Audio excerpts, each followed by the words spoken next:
महाराष्ट्र कधीही देशाचं नेतृत्व करू शकणार नाही जोपर्यंत आपले नेते आणि आपण स्वतः वास्तवता स्वीकारत नाही.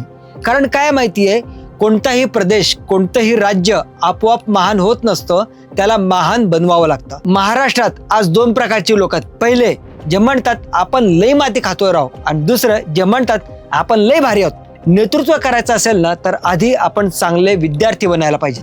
पहिला प्रॉब्लेम, बेफिकीर वाहन चालवणे. महाराष्ट्र रस्ते अपघात आणि मृत्यूमध्ये नंबर 1. किती लोकांना ड्रायव्हिंग टेस्ट न देता परवाना मिळतो आणि चुकून अपघात झाला तर काय 500-1000 रुपये दिले की लगेच सुटका. हे राजकारण्यांना काही फरक पडतोय का? ते आले की त्यांचा काफिला सगळ्यांना बाजूला ढकलत पुढे जातो, सिग्नल तोडतो, नियम तोडतो आणि सामान्य माणूस बिचारा त्यात तासनतास अडकलेला असतो. अर्धे लोक लाल सिग्नलवर थांबत नाहीत, रिक्षावाले मोबाईलवर व्हिडिओ बघत रिक्षा चालवतात आणि काही बायकर्स बापरे बाप, आपली सुरक्षा दुसऱ्या कोणाची तरी जबाबदारी असं त्यांना वाटतं.